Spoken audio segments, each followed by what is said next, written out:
So Cut. Quiet on the set. all right, 3, 2, 1. It's recording.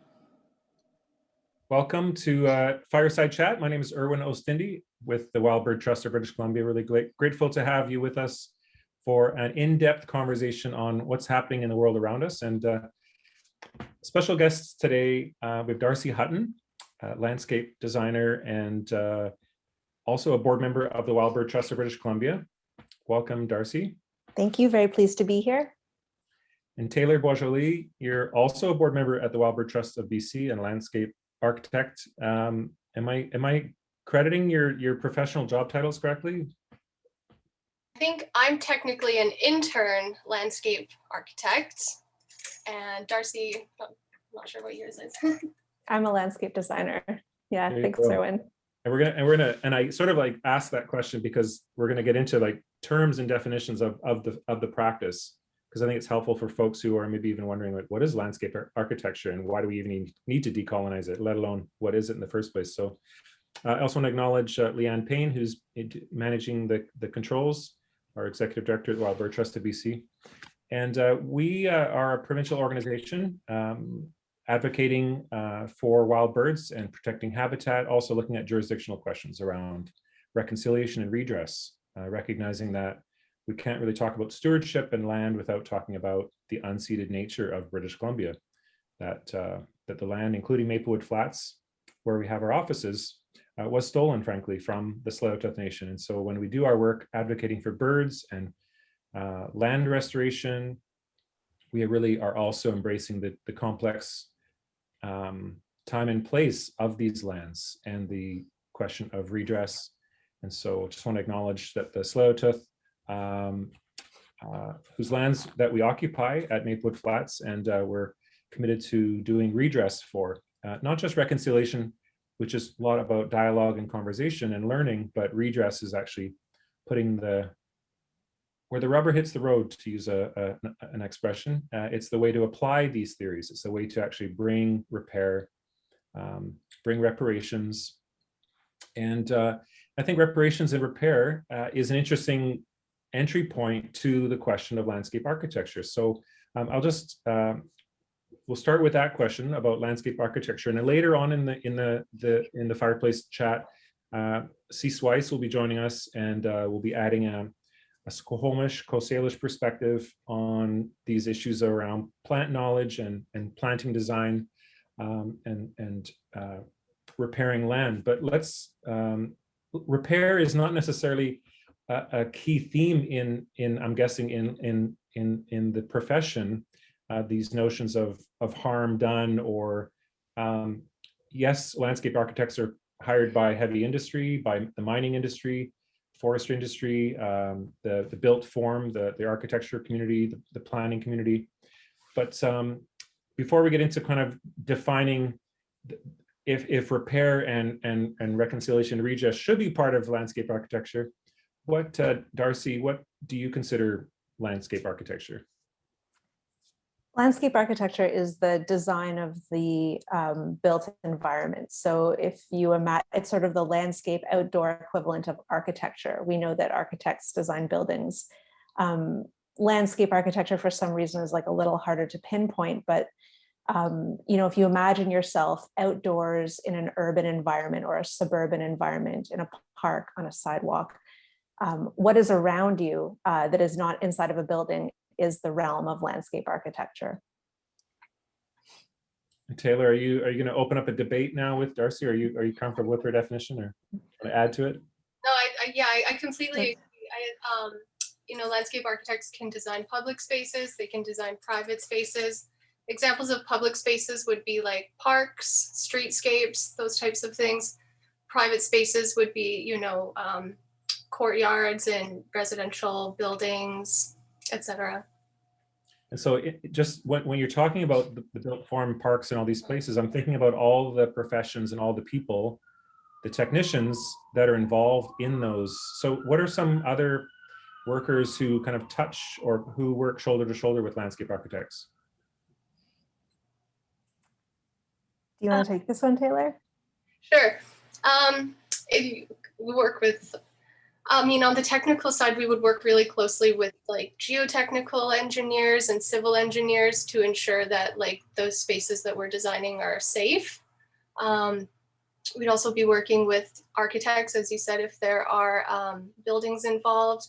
We'd be working with the municipality as well. They'd be issuing permits and checking our designs, making sure they comply with local laws and regulations. And we'd also be working with other stakeholders like community members. Right. And so because when I plant a vegetable garden in my backyard or plant a rhododendron, am I doing landscape architecture, D'Arcy? Wow, that is such a good question, Irwin. I feel that like something that's like pretty relevant to the topic at hand is like who gets to do landscape architecture.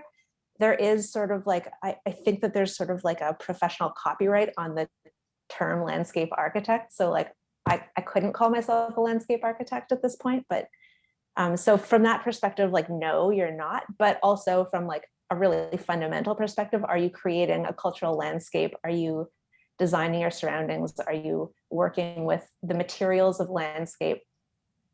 Maybe you are. Who's to say that you aren't?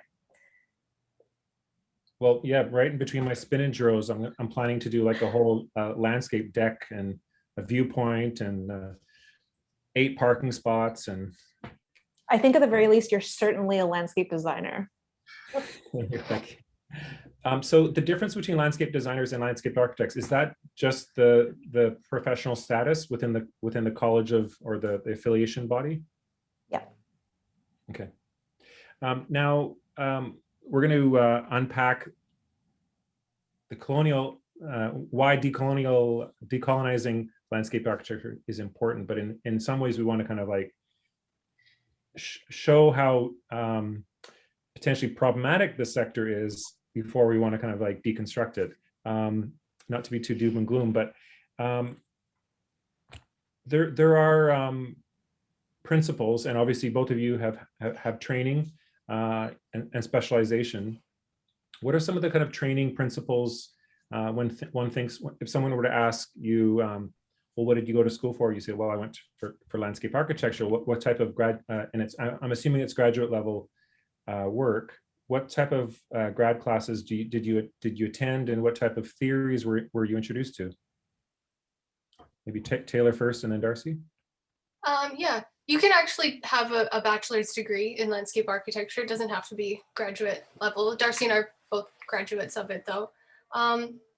So in terms of theory, we definitely, ecology is a really big part of it, because the work that you do is a part of the regional ecology. So it's really important that you understand that like every action that you take is going to have an implication for the like watershed, the way like the movement of water is within the region, obviously like species as well, pollinators, the heat island effect is something that we're aware of when we're working as well.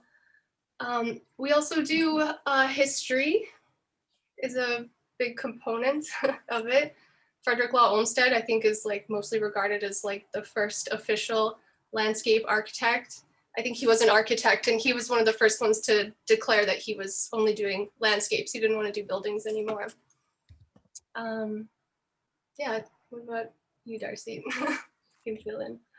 I was going to ask if you wanted to just hear about the problematic ones, but yeah, I would say that there's also sort of like a recognition within the discipline that landscape architecture as a profession and as a practice has very explicit links to power and political power, as well as to like aesthetics and sort of like power exerted over the other, like whether that's more than human world or other people.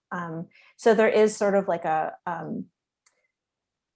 I wouldn't quite call it like reflexivity, but there is sort of like reflection on the relationship of landscape architecture to power. So that conversation is certainly happening, but I think that, yeah, we probably, lots of us struggle to sort of like sort of work backwards so that like our relationship to, like, it's harder to change our relationship to power moving backwards. We're not taught how to do that. We're only like taught about how, like, you know, like square hedges symbolize like French imperial power, and like we don't want to do that, but like, you know, if we make our hedges round, it's not going to like reverse colonialism. I'm just having flashbacks to the rose garden at Stanley Park. But yeah, so in terms of, as we kind of sort of talk about the kind of notion of decolonizing landscape architecture, when we think about the rose garden, and the, you know, North Vancouver is blessed. My father was the parks manager of North Vancouver from 1959 to 1993. And so I grew up learning about parks management, and I know there's that sort of touches on landscape architecture as well. But I remember my dad telling me about when he talked about Weyowichan, designing Weyowichan, Kate's Park, that he didn't put in any rose gardens. Whereas at Stanley Park, there's this kind of quintessential Victorian rose garden. And so I think about how, in many ways, we think of these landscapes and the principles and the kind of value given to them. They are given, and I'm not sure if this is what you're talking about, D'Arcy, but they are given from above. These are special spaces that are clearly for display. They're opulent, they're extraordinary. Perhaps they might have different species that were brought from the colonies, or from kind of reflecting the imperial power. I don't know if that's true, but so then if we want to decolonize it, you know, are we just, you know, introducing Frank Lloyd Wright and just saying, well, if we just decolonize it, that just means we're going to use pines and maples and you know, is that what decolonizing landscape architecture means, D'Arcy? Well, I'd say that there's like an equally sort of like imperialist stream of like the history of landscape architecture that has to do with sort of like designing like quote unquote like the sublime or sort of like wilderness experiences, but they're no less reflective of like wealth and privilege. And they're also like totally artificial and really like human centric. So it's not, this is not changing the aesthetic, like doesn't change the relationship to power. And that's like really, I think, why it's hard to think about decolonizing landscape architecture. The relationship of like aesthetic to power is like it's not like a two-way street necessarily. Yeah, another thing I wanted to add about that would be when you were showing the French gardens. I think I learned once that with these extremely opulent gardens, like one of the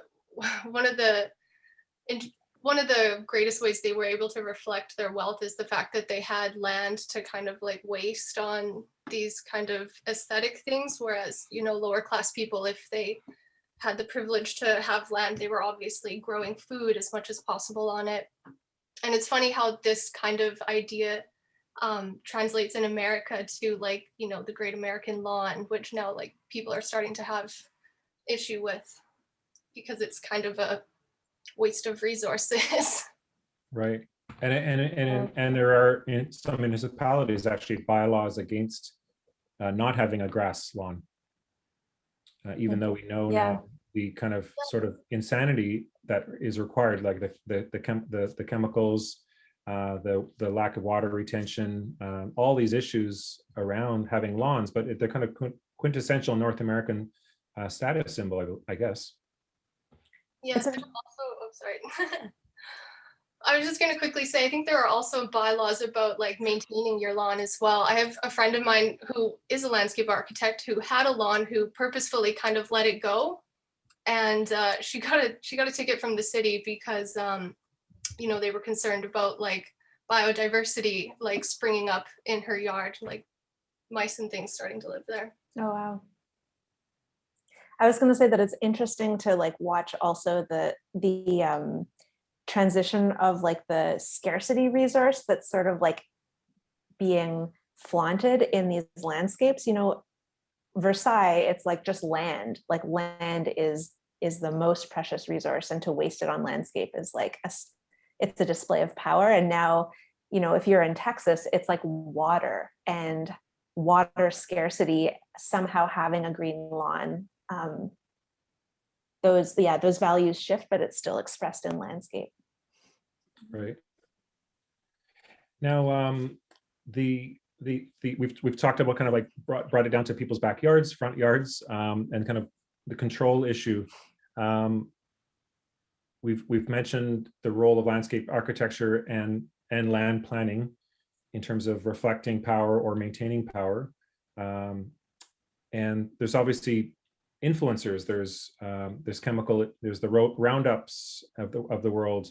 There's the if you think about the nursery industry, how much plastics are involved in the nursery industry. So there's lots of systems within capitalism that are fully embedded in our choices around our built forms, our natural spaces within our communities, within our own yards. If you can just kind of comment on what you learned at school in terms of like professional practice versus kind of amateur, and is there a certain kind of like not a glass ceiling, but a you know, things that are acceptable and things that are not acceptable? Is it very strict in terms of the kind of professional expectations around and codes of conduct around what is can a landscape architecture just go around in a pickup truck and pull up people's lawns and just throw in vegetable gardens, or would they get disbarred or something from their any thoughts on that? And like how, you know, like if you look at midwifery as a practice, as a discipline, you know, there's very narrow definitions of what you're allowed to do and what you're not allowed to do, and what your role is and what your role is not. Do landscape architects also kind of suffer from that kind of like being in a box, or that hyper specialization? Taylor would definitely know this better than me. I don't think that we do suffer from that. I mean, the main like things that we're extremely restricted on are like safety, and like making there are really like incredible laws for making sure landscapes are accessible for people with disabilities. So that comes into like how we design hardscapes, but I don't think like there are landscape architects out there who only do backyards. There are landscape architects out there who like won't do backyards. There are landscape architects out there who only do like mountain resorts. There are landscape architects out there who won't do mountain resorts. I don't know. What do you think, D'Arcy? I mean, I'm really asking a question about specialization. Does the role suffer from too much specialization? Oh, I haven't noticed that to be a concern, but like I'm so new to the profession. It's definitely, I think it's probably changing too. Like I remember meeting someone who, and there are I think firms in Vancouver who specialize just in sports fields, but like I met the president of like the accreditation body that accredits landscape architectural like academic programs. He is someone that like only designs turf like sports fields, and there is space in the profession for people who just do this like one very niche thing. But I think like, you know, if you want to be sort of like a anarchist landscape architect who like only plants food forests, I think that's like allowed also. I've never heard anyone say that I shouldn't. So when we think about decolonizing, in a sense, there's other quote unquote alternatives from traditional landscape architecture, and I'm thinking like permaculture, for example, permaculture design. Are there open debates? Do people mock permaculturists within the landscape architecture community? Like, oh, you're just a hippie. What's the role of, is there space within landscape architecture for these other types of disciplines, or are they outside the threshold? I think there definitely is space for them.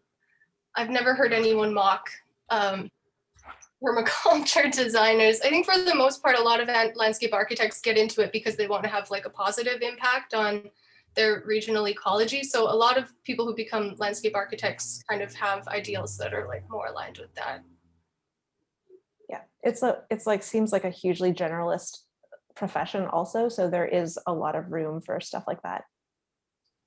So I know one thing that thinking about pollinator gardens, for example. So there's other ways of using land and introducing these ideas that are potentially, might have been considered not, well, municipalities probably weren't planting for pollinator gardens because there was a certain assumption that if taxpayers are paying, or if an industrial landowner is doing some kind of remediation or putting a corporate headquarters, that the gardens in front would not be pollinator gardens with, that might be beneficial for the bees, but they would probably prefer nice clean rows of particular plant materials in the past. So I'm wondering, where do you see, in terms of your own training at school and in the reading and in the kind of discourse around landscape architecture, how are like pollinator gardens or permaculture design or these other principles coming in and affecting choices around plant material or designs or the expectations of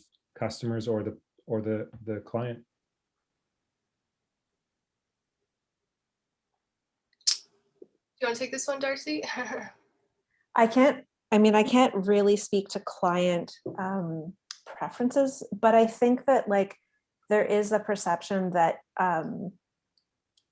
that like for something to be ecologically beneficial, it needs to look a certain way, and that's not really true. So there's definitely like really well established sort of like landscape theories around how do you get people, users of landscape, to understand, appreciate, and value sort of like a messy ecosystem, or like areas of land that are not like only designed for people to use.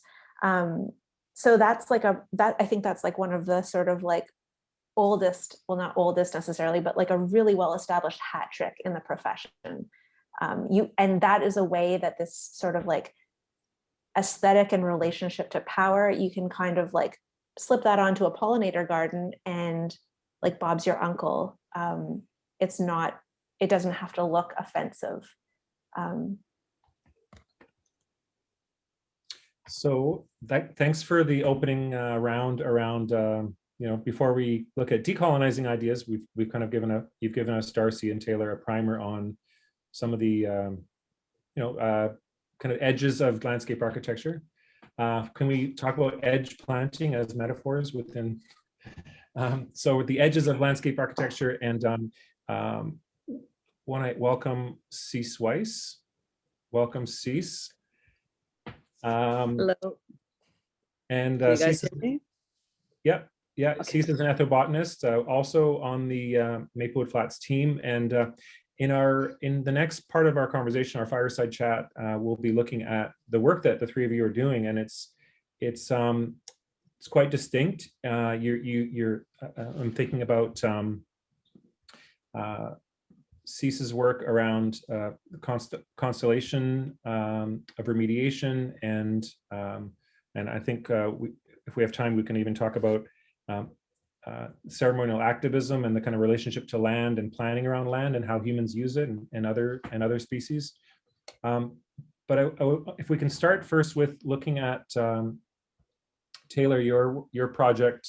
Now that you've both graduated with your degrees in landscape architecture, and I think it'd be beneficial for our viewers to have a chance to kind of just briefly, in a few minutes, understand a little bit about the deep dive that you both took in terms of your major projects. And Wyss, you're doing this fantastic work around the constellation of remediation and introducing thousands of Vancouverites to different plant materials and different ways of using the land. So Taylor, if we can start with you, and your work was called Returning to Blunden Harbor. That's correct. And maybe you can just give an opening remark around how you came upon this subject material, and what the scope of it was. Right. So when I was at UBC, and I knew that my thesis project was coming up and I needed to find a project to work on, I was in a relationship with somebody from who currently lived, or at the time lived in Port Hardy and was a member of the Gwasala Nahuatl First Nation. And he told me about the story of his people. They were actually forcibly removed from the Great Bear Rainforest, which is their traditional territory, and put on reserve in Port Hardy. And of course, since they had been relocated, ever since that time, there were some other really like awful signs of colonialism in their territory. There was Atlantic salmon was being farmed kind of really close to a lot of their ancient village sites. There was English ivy getting into the forest and things like that. And he told me that they had plans in the future to move back to the rainforest and reconnect with their land. So I asked them if they would be all right with me kind of trying to explore that through my thesis. And they thought it was a good idea. So from a theoretical point of view, because I had to frame it academically, I tried to take the perspective that diversity of life includes both the diversity of species and the diversity of human cultures. So the colonial violence and cultural losses suffered by the Gwasala Nahuatl people it should also be understood as a threat to regional biodiversity, because the suffering that they endured it's an erosion of the diversity of life. Sorry, I'm just getting kind of like mixed up here. So like I was saying, academically, I tried to frame it that by bringing them back to their territory and having them increase their cultural activity within the territory, that would in turn support and increase biological diversity in the traditional sense too. And as well, there's also the idea of tech kind of tied into it, where because they've lived in this area for so long, and they've dealt with all kinds of different like sea level conditions and things like that, we obviously want to protect their language, because it's kind of, it encodes like the knowledge that they have for how to live on the coast and in these ways. So the great example that I have was they had clam gardens in these areas. And so we were hoping that kind of, because there was like nothing there right now, we just wanted to kind of build like a kind of very basic settlement so that people could live there and rebuild the clam gardens and begin farming shellfish again, which would in turn clean the water and hopefully support like the reestablishment of abalone in the area. And another thing I just wanted to add was that I found this really interesting. At the time that I was graduating from UBC, people were really excited about work that was coming from a landscape architecture studio called Scape. And they had come up with this idea of building these things that are very similar to clam gardens off the coast of New York to kind of help the New York coast deal with sea level rise. And I got really excited because I was like, the work that they were doing was just like a theory of something that could potentially work. And I was like, we have this precedent here that like nobody's aware of, or at least I don't think Scape was aware of it when they were proposing these things. Like people have done this before in the past and it does work and it's incredible for the environment. And that's locally as well, around the southern area here around Vancouver. Exactly. So your work involved oral history, like interviewing folk members of the community, doing research around the traditional plant material that was existing, and so you took a very fair to say, like a very holistic perspective, both in terms of the humans, the animals, the plant material, all sharing that space. And then, did you design these mock-ups, or these are based on traditional architectural designs? Yeah, so that's a very long conversation, but I did try to take the holistic perspective, and I had mentors within the community. You just showed a picture of one of them, Chief TK, and also Colleen Hemphill, who, if she sees this, thank you so much for working with me on this again. And so I listened to them, and I tried to I would sketch things out for them to kind of show like, would this be kind of like satisfactory for you? Unfortunately, I mean, I was like really struggling with some really intense kind of internal ethical stuff with this, because it felt like, by me, a white person of like European descent, coming and like designing the village for them, it's just colonialism again, you know what I mean? But that's why it was kind of nice to do this as a thesis project, because I kind of just got to do all of this stuff as a proposal and give it to them, and now they can kind of take it, and if they, you know, they can throw out what they don't like, and if they find something that's interesting, they can continue to look into it. It looks, I mean, that, not to respond directly to what you just said there, but it looks from my perspective that a well-researched and it's not a master plan for a village. You're conceptualizing some ideas and sharing them with the community. So that's a reasonable contribution to be making without, I don't know if it's necessarily, I don't know if they would necessarily presume that outside sharing of some technical skills is inherently colonial, but I appreciate that what you're raising is, you know, yeah, it's complicated and it's very tricky. Any final thoughts or comments from Cease or D'Arcy on Taylor's before we move on to the next chapter? Yes, I wanted to say how incredible your documents are, and the mapping is really fantastic.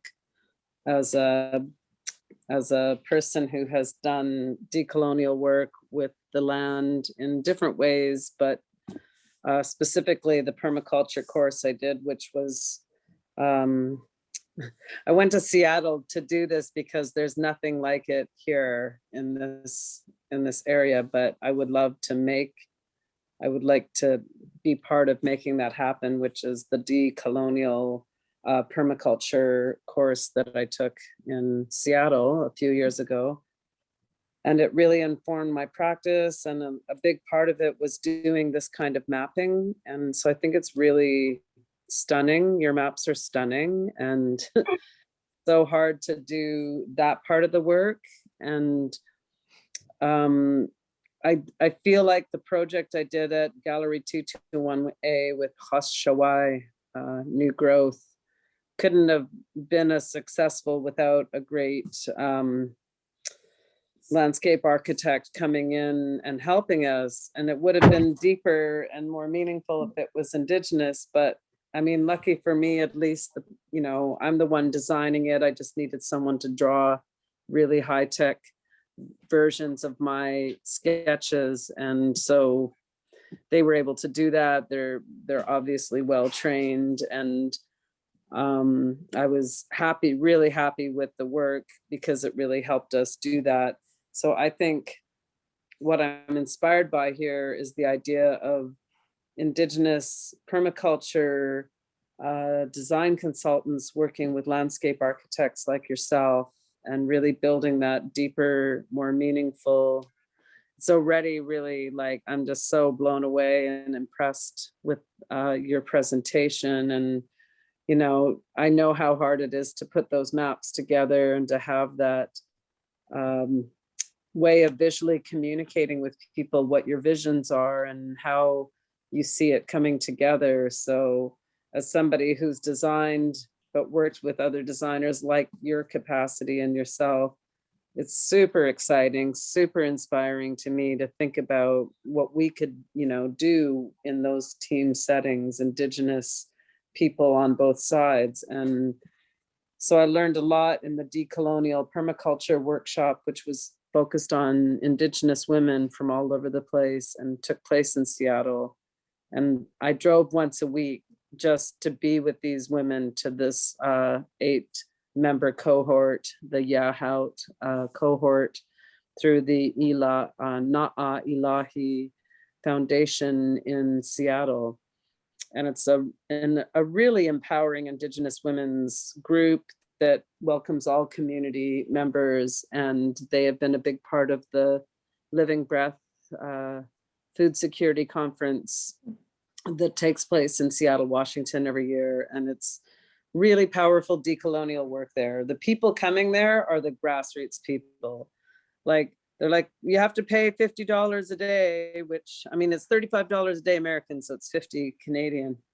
And I'm like, I always feel like I should be paying more, and I've tried to donate more. They're like, no, it's fine. But they feed you 3 times a day with all indigenous foods that have been, some of it gathered, some of it grown, etc. And the big stars that come every year are a group of 12 to 17-year-old girls that are doing coding to create apps on indigenous foods and how to work with them. So, I mean, like, my heart was exploding to work with these individuals and to see, you know, I just know that we need we need to look at the teamwork. We need to know how to build that from literally below the surface up.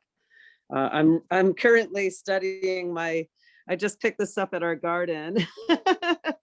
And, you know, I was thinking, oh, great. So I really want to get more into growing mycelium, but I really want to also look at people working together in these different capacities to think about how much more powerful and meaningful it is. And, you know, seeing matriarchs at this work, literally from below the surface up, making those interconnections below the surface to above the surface and everything in between. That's the decolonial work right there. And I think that, you know, we can put all the plants we want in there, but if we're not thinking about how we are doing things, looking at the plant guilds, which are the equivalent of companion plants, and we're not looking at how we want to lay things out and how that cultural element is just gonna make a connection, like the designs of the beds, or, you know, looking at the way our people have seen the land for so long, and then readdressing that. If we are going to remediate, if we are going to put things back, we do have to go back to pre-contact. We have to go way back to several ancestors back. And I think that it's not that hard because we have genetic memory. And that's why Indigenous people have to be so deeply involved and rooted in this together. So our roots talk to each other. Lee Miracle talks about focusing and grounding our work in pre-contact, and I guess that's what you're speaking about. In your opinion, you mentioned in your opening remarks there, you mentioned a few theories. You introduced a few theories of practice, and I'm just borrowing from our earlier conversation with Taylor and D'Arcy. Your thoughts on specialization? Is specialization one of the problems of like landscape architecture, that we see it as this kind of like a discipline? And like colonialism, we collectively suffer from our lives and our society, capitalist society, Western society, being wrought with all these people with specialized skills and regulatory power systems. Or anyway, just your thoughts on specialization. And maybe I'm kind of leaning into professionalization. And then there's the whole notion of like who is authorized to do work and who is not authorized to do work. Critique of it's a lot of layers of mycelium and vegetative matter and a little bit of extra vegetative matter in plants there. Well, I think there's nothing wrong with people specializing in things that they're extremely interested in. Like for me, it doesn't matter how much I study and read and go out and apply, even theories with the land. That's how I become a specialist in everything. And, there's a certain time and place for it all, but there's also that fear of the one specialist in the community that you don't want to be. I don't want to be that. I don't want to be the only one that knows what I'm doing. So every time I'm looking at it, I'm looking at how can we bring the whole community on board? How can we all be part of this? So, so nothing wrong with a whole bunch of people being specialists at things. And I think being an artist as well as an ethnobotanist, those are my specialties that I work at honing both forever. And they equally, continue to surprise me with what ancient parts and what modern parts are necessary to thrive together. And so they're best of both dimensions on the space-time continuum, right? And so I think that there's nothing wrong with it. I think more of that, really encouraging younger people and dialoguing with master gardeners and master gatherers that have been on the land for decades and know everything about it every year. Yeah. Is there, to all three of you, Cece, you just mentioned being an artist and an ethnobotanist. Is interdisciplinary practice a way of improving landscape architecture? I think so. Whatever that interdisciplinary element is. And people sometimes don't even think what they're doing is an artistic element, and other people see it. They see what art is. To me, art is always a process-oriented task that's really fun to do. So it can define in different ways in writing and visuals.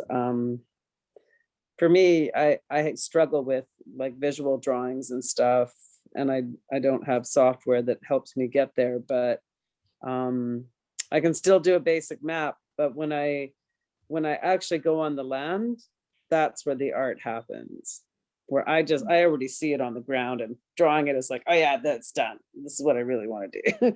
But I kind of need that to help me remember, because when I'm working with a large space, I don't want to mess it up. And I want to remember how many, I use it very interconnectedly. And, speaking of constellations, like our remediation project, we see all the many layers of many universes and microcosms in that work on, physical levels, metaphorical levels, cultural and spiritual and ceremonial and so on. It's just so many layers, right? And so many constellations.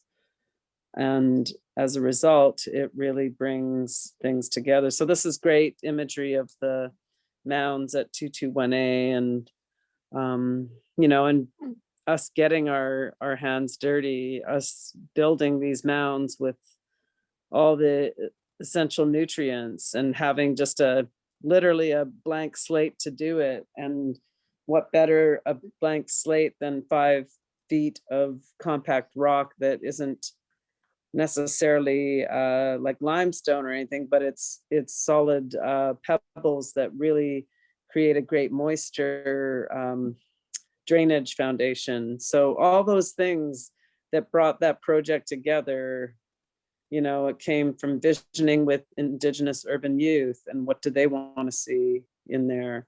It came from, it really started with the gallery folks wanting it there and the willingness to put it there and to have a, long-term commitment with it. Then having Indigenous youth not only be part of consultation and multicultural youth, but also taking into fact that the youth that helped build that garden, I'm glad that I got started with them at the right time, and we put in all the efforts we needed to learn the strategies of creating hugel culture mounds and talking about which plants originally came from there, the nutrients they need. So most of them are just, hugels with all kinds of like maple and other deciduous trees to pile it up. And then the red huckleberry had to be all cedar boughs, cedar bark, cedar mulch, and rich humus soil, and then something that could grow as a ground cover to protect it.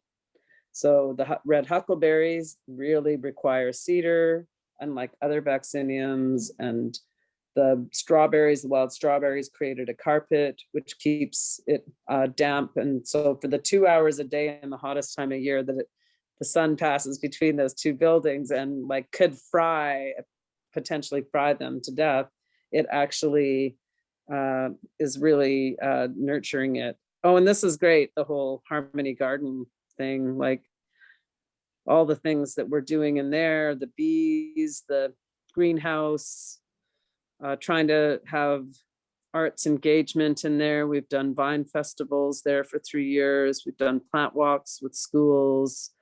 I created an herbarium with one school, and then an art show at the Gordon Smith Gallery in North Van with a bunch of handpicked youth from several schools across North Van that worked with visual artists, painters to create watercolors of Harmony Garden indigenous plant species, and to really highlight that. So I think, you know, for me, it's important to have arts engagement. It's important to have children and youth, elders. The elders are the ones that envisioned that project. And I was the only one over since the beginning to now that said, okay, I'll just keep going there for free.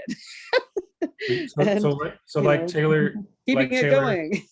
Like Taylor's research with the chief and other members of that community, what's the role of community engagement? Is it educational, or is it actually part of the landscape design process? It's everything. Like I said, like to decolonize projects, you literally have to go below the surface up.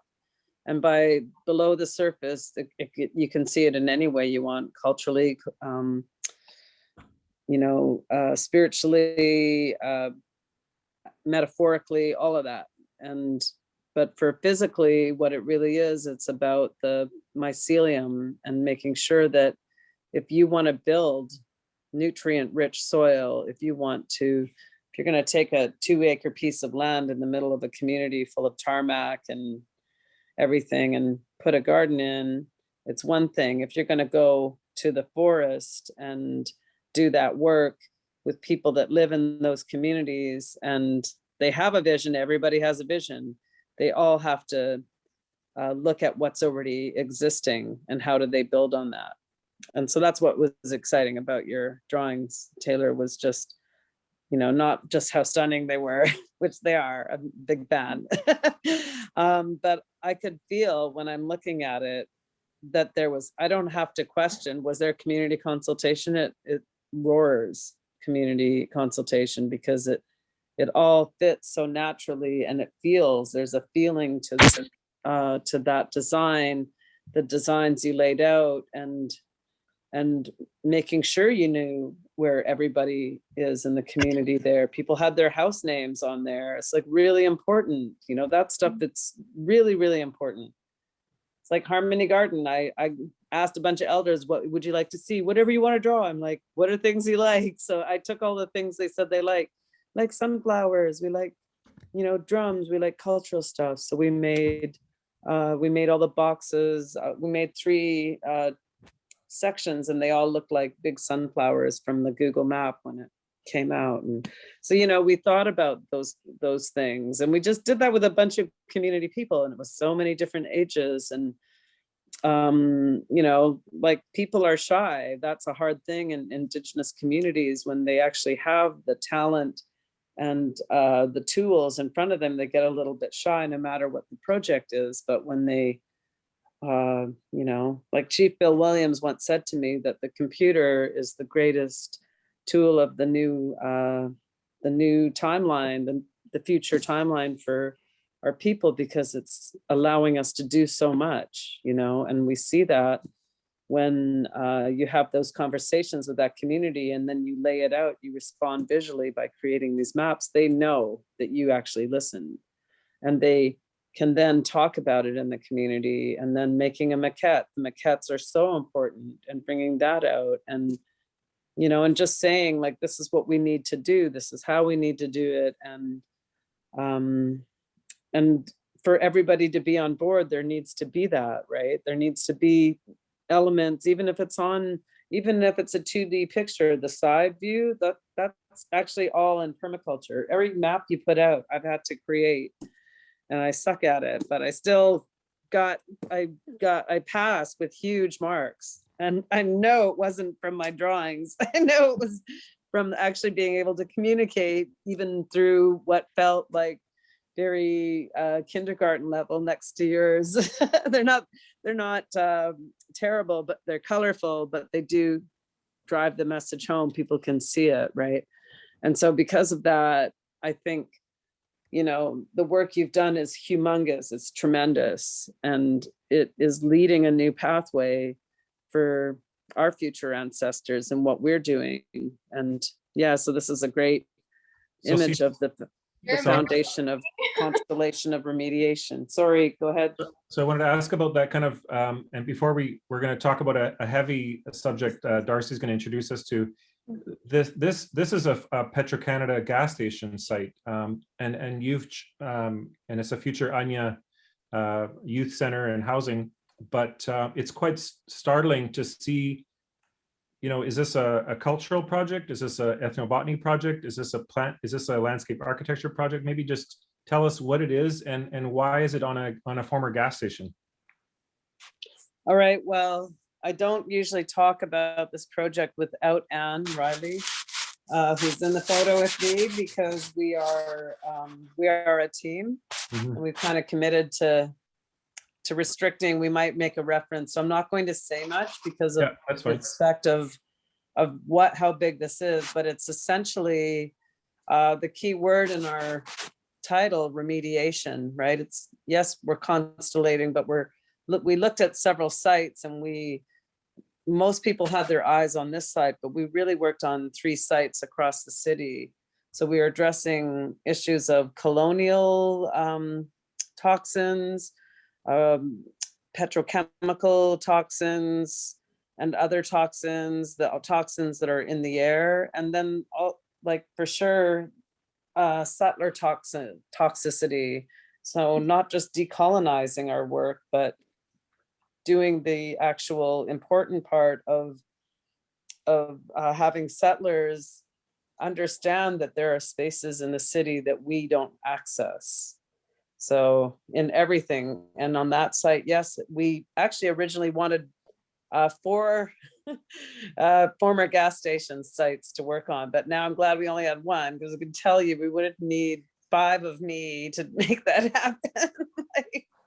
5 people as determined and okay, I'm not doing anything but this, watering all the sites, but also raising money to pay for watering. But with everything that changed from start to finish, the biggest goal with the site is to lay a blanket of wildflowers and use plant remediation as a beginning to a bigger issue. The several issues I just mentioned. All these issues are true of that land.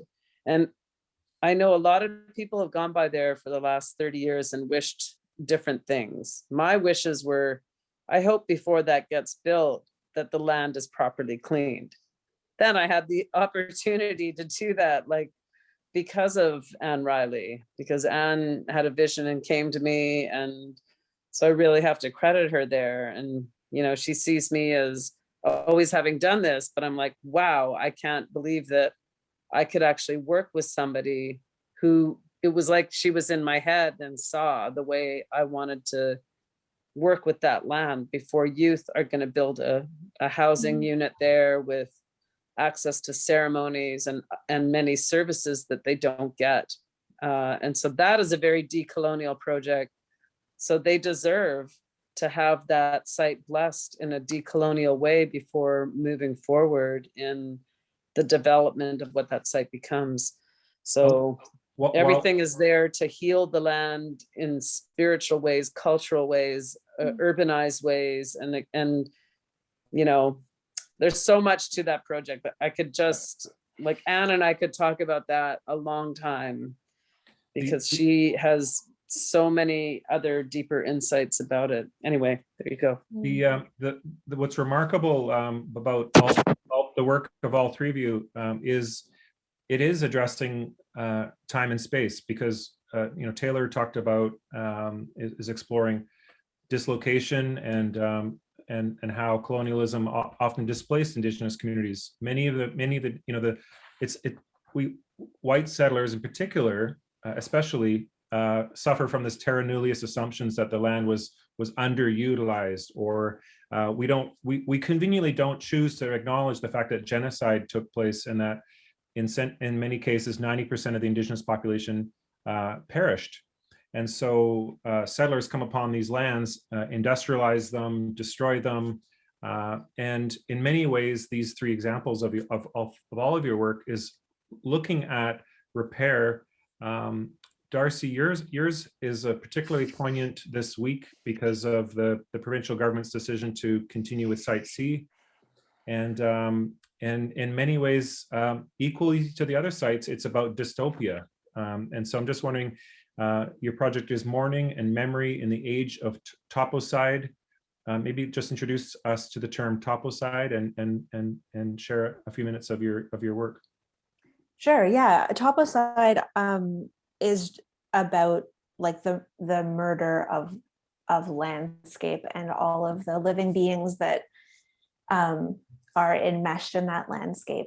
And so this project was about, just really interesting listening to Taylor and Cease talk about their work. Like,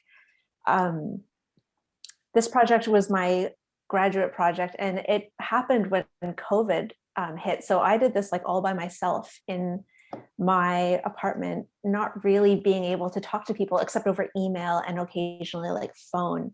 But I think like what is pertinent here about this project in terms of like decolonizing landscape architecture is that like this really deals with the agency of landscape architects. Like, what can I, as a designer, as a white person, as a settler, like what is within my agency to do in this context? And I think Site C is like an interesting sort of like site for that question, because like a year ago, I was feeling pretty pessimistic and like helpless when I thought about, what was going to happen with Site C, especially I started this project examining the WAC Bennett Dam, which is about 100 kilometers upriver of Site C. And the effects of this dam and reservoir are just like astonishingly bad. And that includes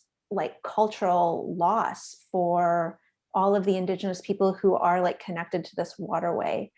And this reservoir, like it changes the weather in the Rocky Mountain Trench. Like it's just, the scale is really staggering, and the problems continue to this day. And I wanted to do something in this project that would address some of that environmental effect. And like, downstream of the environmental effect is like the social and cultural effect. And I realized at a certain point that it would be like really inappropriate to propose something, because any fix for those problems created by that huge dam would require these enormous engineering solutions. And I just realized like, it's not, we are trained as landscape architects to assume that we can sit behind our computers and fix stuff really far away and to plan that out. And I made this project about Site C. And this is also just after the BC government apologized for the WAC Bennett Dam as they were in the process of building Site C and replicating a lot of the dispossession and harm that the WAC Bennett Dam caused. And so I was like, how do I react to this situation as a landscape designer when I can't stop Site C from happening? And, at the time I was like, it's probably going to get built. Like, I don't know, but I was not feeling optimistic about it. And like, how do we respond as landscape designers when like fixing it is like not an option? How do we like help people remain connected to the land, even in the face of like large scale destruction or dispossession and like grief? How do we like support people to move through grief? And so instead of designing a landscape, I sort of designed these three landscape acts or rituals that were based on three of the like super successful, very constructive like protest resistance movements to Site C. And so what I was trying to do with this was, you know, thinking about my agency as a designer and thinking about ways that I could imagine like helping people reiterate their caretaking relationship to the land, to like be present with the land through that grief, and to reassert sort of agency in the face of like dispossession. And like, you know, the idea that like we're committed to this place, we have a relationship to this place, we have a relationship to each other, and like that matters whether or not this dam gets built, and that relationship is going to outlast the dam. And I you know, it's like really like I'm sad that I was not able to do any kind of consultation process around this. So it's really just imaginative, but it was like, how can I get away from that landscape architectural tradition of like coming in with a lot of like heavy machinery and intervening really like dramatically and violently in the landscape? How can I just like have a light touch and help people just sort of survive these sort of land-based traumas that we're all going to be encountering as, you know, we move forward in time. Mm-hmm. And your images are extraordinary. Yeah, very extraordinary. Thanks. You're Yeah. both like, oh, I just could look at your maps all day. They're so detailed and so important. And I love the personal touches you put into yours. Those are really great. With, you know, you do have to put kind of people figures in there to kind of give it a different context for people. That's good. But I really like the whole mapping of the animal life, the wildlife through the river system is very important. And this is the stuff people need to see. Like, you know, this is where our creative artistic roots and our technical skills and abilities and our specialty fields, these are where we start to really show what we're doing to people. And so both of you have a really great eye for weaving together the cultural with the technical and academic and giving it such a strong foundation. So it gives me a lot of hope when I look at these maps and just think about, and these drawings, they really create a contextual feel that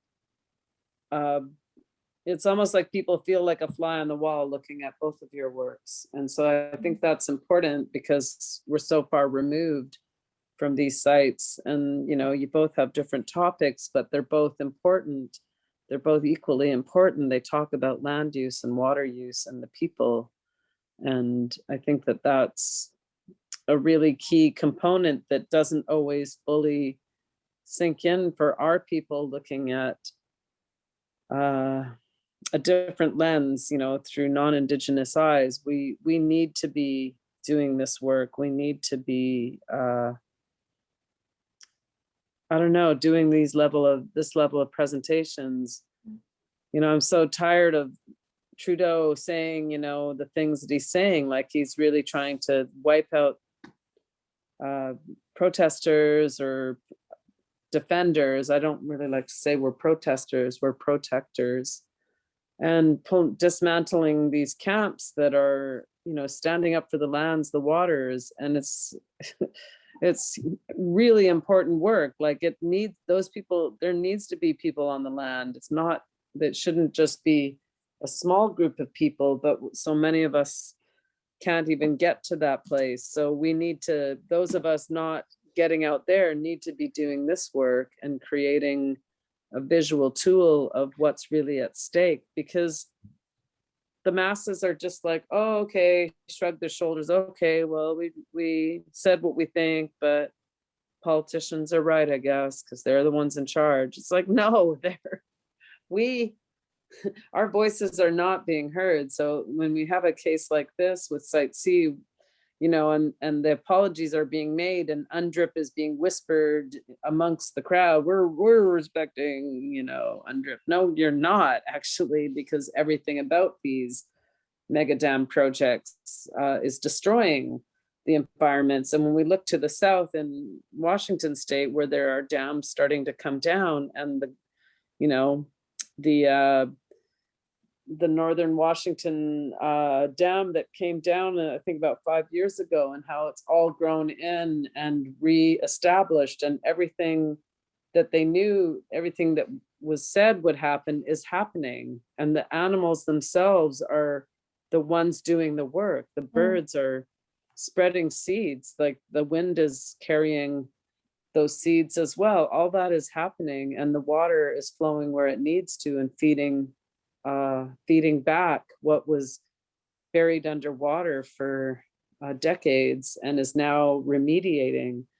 And going back to Anne Riley and myself and our work, like, these are the projects that we're inspired by. We're looking at what are people doing to make it so important, and to look at how simple it really is to continue on a healthy trajectory. Whereas, we look at Maplewood Flats, for instance, how long it's taken to get to where it is. And only now is the colonial part of the remediation factor in play, when it should have been there all along, but it wasn't. So it's happening now, and it's increasing the positive energy on that side. That shifted, everything shifted with that. So when you look at whether it's a small scale project like Maplewood Flats, or a mega dam project like Site C, and we look to the south where dams are coming down and what's coming back, we know why we need to just stop this. We don't want to be going back to this, to ground zero and rebuilding. We need to protect what we have now, and we need to show people why, because saying it is not going anywhere. People need visual tools. They need to see what has happened, and what there is ahead. And there are other sustainable resources to use. Even just in the film and media world, nobody wants to be taking more pictures of factories. It's pristine land that rolls on and on and on that people want to see. And how that brings, the stories from that land that come out, whether it's about the natural world or the people or mythical creatures. There's endless inspirations. So it's so big. I could talk for hours about all of this, for real. Looking at the Maplewood Flats, and I think it's an important image because it's at one of the moments of destruction, and it's easy to ignore it. It's really not long ago, and I'm always reminded. My father, when he was parks manager in North Vancouver, one of his first days on the job at Wyss, he worked with the parks crew, the gardeners, to cover up the middens, the shell middens that the treasure hunters would pick over on the weekends. And that was 1959. Dollarton Highway was only built, I think, around 1917 or 1925. So that was just 30 or 40 years before my dad started. This photo we're looking at 1950s. Maplewood Flats as a conservation area only started 28 years ago. So these are very recent in our history. And yet when you go to Maplewood Flats, you don't see this image, right? You don't see destruction, we see the remediation. Mm-hmm. And so, and I'm just curious, Taylor, you've got some images of some things that we're considering for Maplewood Flats. And I think maybe just in the last few minutes, if the three of you could share your thoughts on that, and some of we've opened up the conversation to really some thinkings around what is landscape architecture. We've given some of your own, the three of your phenomenal leading work in this space around reconsidering the role of landscape architecture, both as activism, as memorial, as beauty, as grief. I think Maplewood Flats really encapsulates the work that the three of you have done in the past. And so I'm just so thrilled and honored to be able to work with you. Taylor, do you have some images that you can kind of show us? If this is the height of destruction, where the North Shore, which was all contiguous mudflats, was destroyed, and thousands of trucks were dumped onto the flats, destroying that traditional food source for the Tsleil-Waututh, and for the birds and the marine life. What might we have for the future as landscape architecture, as memorial or as enhancement? Yeah, I've got something. Yeah, also I wanted to say it was, you were talking about how a lot of these things happened so recently. Something I forgot to mention, the Gwasila Nahuakta were relocated in 1964. Like, that's how recent it was. And they have problems to this day with treasure hunters going to that site and looking for stuff that they can turn a profit off of. It's absolutely insane. But anyway, yeah, onto the Maplewood Flats remediation work that we're trying to do. So I don't know, should I introduce this? Yeah. So the demo, the images I'm showing right now are some like remediation work that we wanted to do on site, which is connected to the expansion of the Coast Salish plant nursery. We basically wanted to create a garden on site, which kind of highlights like ideal use of some of the native and indigenous plants that we're selling there. So the idea was, if someone comes to the garden and says, oh, what can I plant under a cedar tree? We could like take them to a cedar tree and show them all the things that grow underneath there. So you can see the Coast Salish plant nurseries over here. And if you can zoom in a little bit. okay. Okay. I have to properly open it up then. So we also decided this kind of like educational outdoor space. And we were also hoping that this could be a space where people come to harvest plants off the land and process them and create goods out of.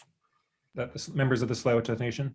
The members of the Tsleil-Waututh Nation, that's I'm right. actually thinking about, D'Arcy's memorial landscaping, and that kind of seeing the children and the families being in that site. And I'm reminded of the work that we're doing here. Like it's the work that all three of you do is actually very much reflected in our aspirations at Maplewood. Yeah, D'Arcy made these really, really beautiful perspective drawings of kind of like Wonderful. our vision for this. Love it. Yeah, D'Arcy, do you want to speak to these? I guess these are just sort of supposed to be, the drawings themselves like don't really reveal a ton about how the landscape is laid out. It's really just about like people and plants and a bird blind and the relationship between those things, with the barge channel and the inlet visible there. And just, I think these drawings are trying to show the relationships that this site is supposed to uplift. Yeah, I love them. They're great. They're very self-explanatory. I love it.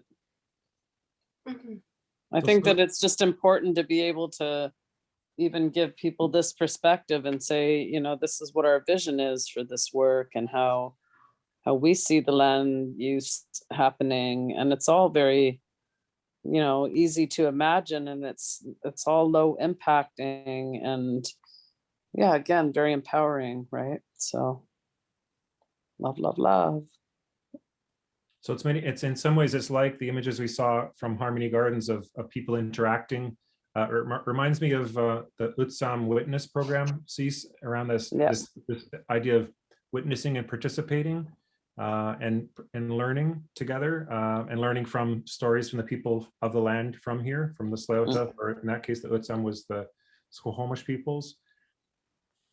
Yeah, because it's bringing people on the land and using it for what it's for. I mean, it's kind of out of reach for most of our people. So for the Tsleil-Waututh people to be able to come in and, you know, very easily pop in and out of this site to and from the community, it's very realizable and accessible. So I love that. And I love the idea of, you know, just that encouragement of how we hope they want to interact and continue interacting with the land. Mhm. D'Arcy, any observations? Like you drew these folks, and this is like kind of, we're hoping COVID will be done soon, but there's also like this notion of gathering. D'Arcy, do you want to speak to how you imagine people might gather? Yeah, I mean, I think that there's certainly like I'm sort of, I guess I'm speaking for all of us maybe, or trying to, but you know, the hope that there will be just this like casual ongoing use by Tsleil-Waututh members, you know, however they want to use it, and that should feel comfortable and like it's like their backyard. And then I think on top of that, there's this idea that like this is also a space for facilitation and interpretation of the land and its history.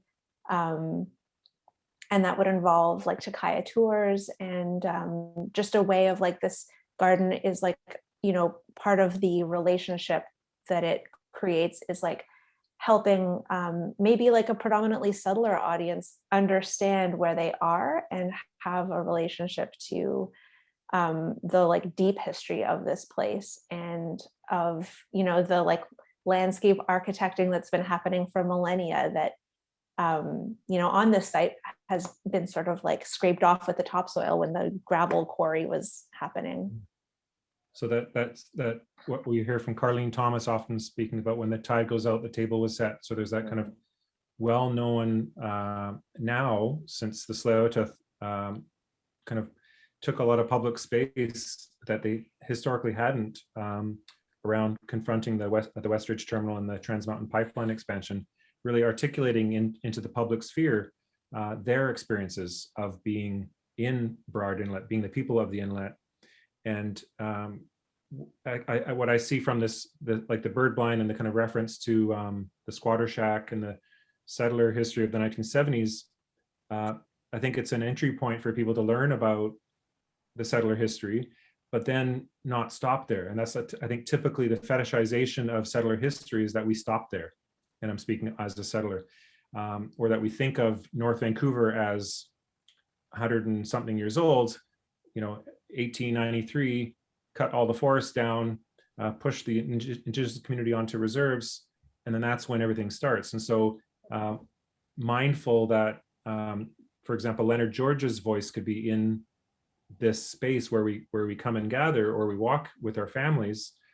We think we're in a bird sanctuary and we're walking to perhaps see the water and have some exercise, but in fact, we're also going to then see Leonard George speaking about in 1971 that he wished, that's 22 years before the bird sanctuary was created, he wished that the Tsleil-Waututh could have the land protected so that future generations of children at Tsleil-Waututh could grow up and learn about nature at Maplewood Flats. And those are Leonard's words to the National Film Board. And so in some ways, what we're imagining here, and I think I see that in the drawings, is that opportunity to kind of learn and reflect, to be, yes, to witness the beautiful birds, but also to kind of contextualize our place as we're in this public setting. Taylor, thoughts on the material? I see these women are sitting on what looks like kind of cement aggregate or benches. So looks like there's places to sit and gather as well. Yeah, I think it's important that we create these spaces where traditional Indigenous cultures can take place, so that, as I said before, the biodiversity will follow as they're out there managing lands as they have done for millennia. I think like sometimes, like you were saying earlier, sometimes with colonists, like maybe like before they saw the land as underutilized and wanted to dislocate Indigenous people in order to maximize the land's productivity. And then obviously we create these massive issues for ourselves, but then we just have but sometimes like really bizarre solutions too, when I feel like maybe the more traditional indigenous approach to managing resources just so much more logical. And Cease, your experience with families coming with children, walking down and coming upon this type of an area, what's the importance of plant material and the particular choices around the plant material that we're offering people kind of as an educational platform? How does that work in terms of the selection of plant material that might tell other stories than simply be beautiful things to look at or pollinators? Yeah, well, what I see there is the work that we're doing on the demonstration gardens and being able to, the few times I've walked around with Leanne and Alejandro, like for instance, there's that area facing east where you can see the mud flats, and it kind of comes around by Ocean's panels there, and you keep going a bit south, and it goes out to this little kind of point, and there's a wooden bench there, but there's some spots in between where there are where there could be Gary Oaks put in, and I think there's a couple of Gary Oaks. So okay, so within, let's see, it's probably where those canoes are on the image, and further down that part of the point that I'm talking about. And yeah, okay, so that's at the river, that's at the estuary. So a little bit between there and going, I guess, going east along past where the canoes are and that little pathway there. And up to there are areas where there's a lot of buttercup. And so I was saying, oh, we could put like a little buttercup, camas and Gary Oak ecosystems. They already have 2 of the 3 plants. We just throw in a bunch of camas and they're just going to flourish there. So that becomes a really great teaching for, intergenerational families going through there and talking about the importance of these plant guilds, the natural vegetation that we are restoring and remediating is going to become like storytelling points for families wandering through there. And so that's just a really good example. And we just keep going with what those demonstration gardens are that we're examining and implementing into the land. And I think it's going to really just, I don't know, it's just going to give a deeper sense and a good use of why we would want these little benches out there, because it's nice when people can stop and learn. And the homeschooling groups I've done out there on that area, they're very receptive to those conversations. They're really picking up on them. And there's always different age groups with those folks from Maplewood Farm, homeschooling groups that are coming over there pretty regularly onto the site to utilize it already. And I see more the Tsleil-Waututh Tooth community really engaging that way as well. So just in our, I think we're at time. So I just want to let folks know that to look out for more videos like this. This is our monthly Fireside Chat, which just gives us a bit more time to kind of deep dive into complex issues. And I think we've unpacked quite a chunk today, and it's been inspiring to learn more about landscape architecture from a bit more decolonial perspective, and really great ways of applying that. And I think I really want to appreciate the 3 of you for sharing practice, but also the imagination. And I think the imagination connects really well to how we provide education, and that we're really talking about landscape architecture as a vehicle to enhance biodiversity. I think Taylor made that point, that that managing a bird sanctuary and exclusively thinking that that we're just here for the birds, and not recognizing that there's a more holistic approach to planning land, planting plant materials, looking at biodiversity, and also the humans that are engaged, the Tsleil-Waututh that have been on the site for since the last ice age. So there's that broader context that we've dove into today. D'Arcy, a final comment from you about maybe some of the things that you've picked up from and been inspired by your panel, the other panelists? Oh, wow. Well, I'm just really excited to look at Taylor and Cease's work on the internet and nerd out. So just, yeah, really grateful to be included. Thank you all. Mm-hmm. I just added a bit of my fireside, literally. Fire going too. Yeah, so thanks for the chat. I've had a long day with little kids and other big things going on. Second Zoom of the day on a Saturday. So you all have a really great evening, and thanks for facilitating this, Irwin. I think it's a great idea. I think, yeah, I like the things that we're doing, and I think this just keeps adding to it. And I'm now a big fangirl of you both, Taylor and D'Arcy. I'm very excited to watch where your work takes you, and hopefully getting to work with you on some of our projects there. Yeah. Thanks, Cece. I'm excited to work with you more on the demo garden and all the Tsleil-Waututh people as well, hopefully through our charrette. Mhm. Good. And Taylor, is that your parting comments, or do you want to add anything, Taylor? No, I think that's pretty good. Okay, so thanks everybody for sharing your comments, also on Facebook, on YouTube, adding your comments, and we'll gladly answer those questions and give you feedback. Thanks to Leanne for the technical support today. Yay. And, I can tell you that the next Fireside Chat is the end of March, and that we'll be looking at birding, and Jeffrey Nichols will be our guest speaker. He's the president of the board of Raven, which is coincidentally fundraising right now for legal support to the West Moberly to fight Site C in terms of the impacts on the West Moberly Nation. So Jeffrey Nichols is also a birder, and we're going to talk about Tsimshian history and knowledge of birds. And so that's next month's Fireside Chat with Jeffrey Nichols. And without any more comments, thanks to Cease, Taylor, and D'Arcy for sharing your time with us. Thanks very much. Thank you. Good night.